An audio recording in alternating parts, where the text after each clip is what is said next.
Buenos días, compañeros. Mi nombre es Marlon Uriel de la Cruz Guzmán. Mi compañero es Leonardo Cortés Cariño y hablaremos sobre el efecto Hall. Introducción.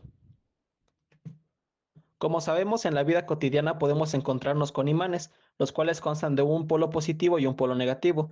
Sin embargo, después de la publicación de las leyes del electromagnetismo en 1865, se descubrió que es posible crear imanes a través de corrientes eléctricas, los llamados electroimanes, necesarios para el descubrimiento del efecto Hall.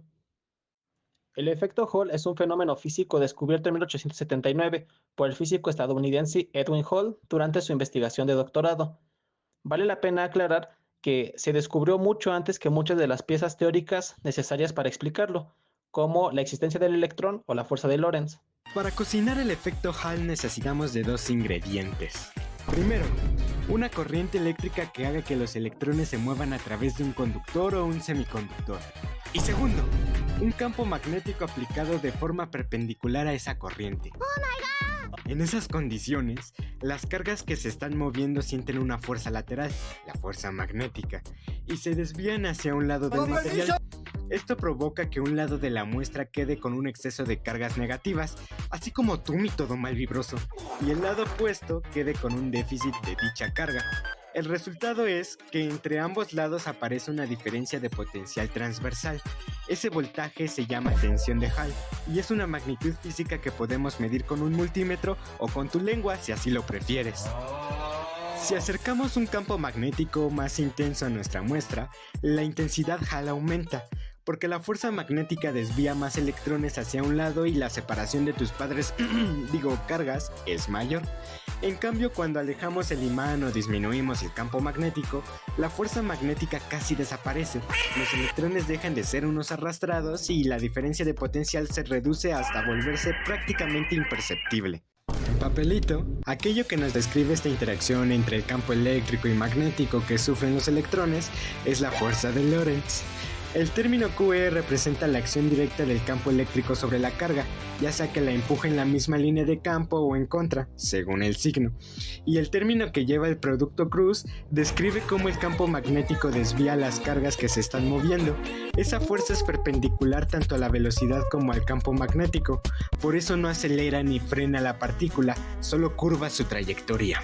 Este ejemplo es clásico. Manguito clásico. Pero podríamos hacerlo cuántico si confinamos a los electrones en una capa muy delgada.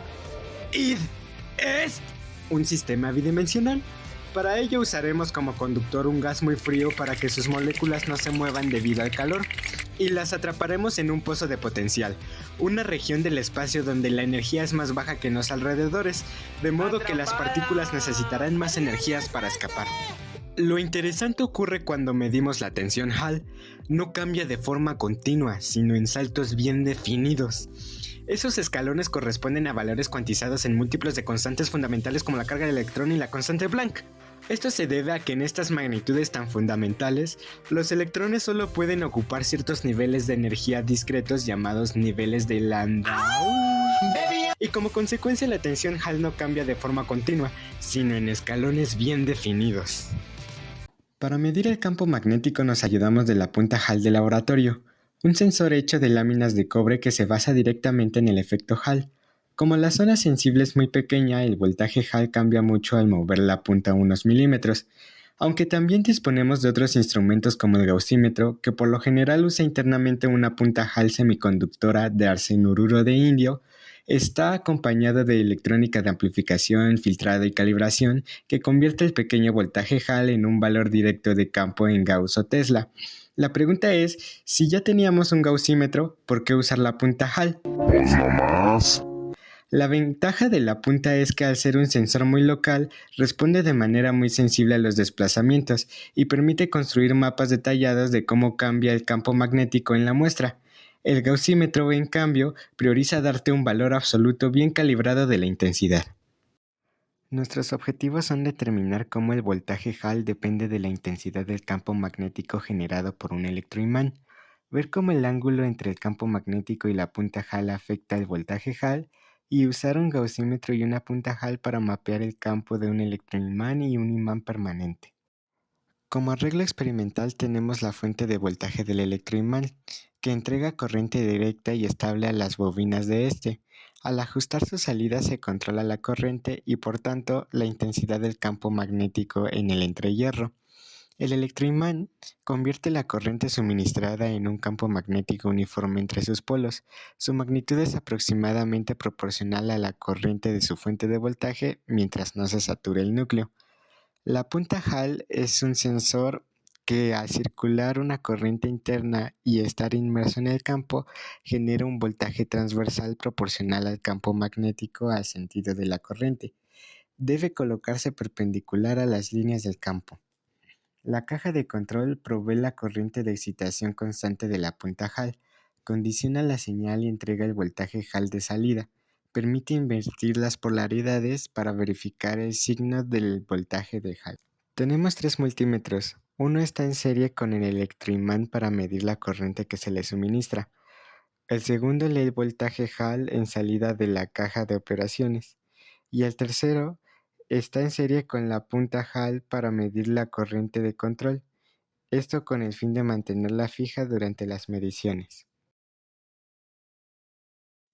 Cuando se coloca la punta Hall perpendicularmente al campo magnético, entonces se obtiene un voltaje de Hall, el cual depende de la intensidad del campo magnético, y esta a su vez depende de la corriente que circule por el electroimán. Es por eso que en el eje horizontal se tomaron los valores de corriente para el electroimán hasta 1 amperio, y en el eje vertical se midió el voltaje Hall de respuesta. Sin embargo, la corriente del electroimán no es la única corriente que puede variarse. Es por eso que en la punta Hall se tomaron los valores de 60, 122 y 197 miliamperes respectivamente. Sin embargo, en todos los casos el comportamiento es lineal.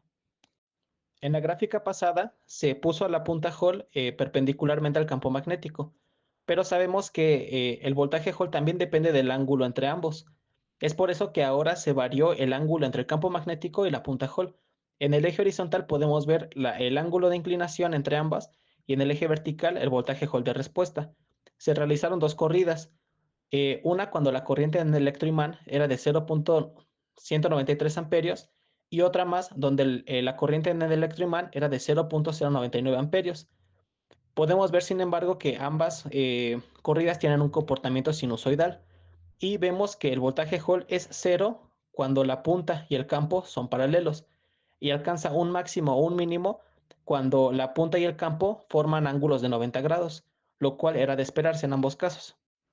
El siguiente paso fue hacer correr una corriente de 1 amperio por el electroimán para poder mapear el campo magnético tanto con un gaussímetro como con una punta Hall. En la parte izquierda podemos ver el resultado del mapeo con el gaussímetro. El electroimán tiene forma de disco y podemos observar que el campo magnético es prácticamente constante en el disco, salvo por algunas diferencias en las esquinas del disco donde precisamente el campo cae. Y por su parte con la punta Hall podemos observar que el voltaje de respuesta también es constante, siempre y cuando por supuesto la punta y el campo magnético formen un ángulo de 90 grados. Y al igual que en el caso con el gaussímetro, en las esquinas hay una caída, porque precisamente en aquellos lugares el campo magnético ya no es tan fuerte. Posteriormente se repitió el proceso de mapeo con un gaussímetro y con una punta Hall, pero esta vez para un imán permanente en forma de barra. En el caso del gaussímetro podemos ver que en el centro de la barra el campo es fuerte y en las esquinas el campo decrece.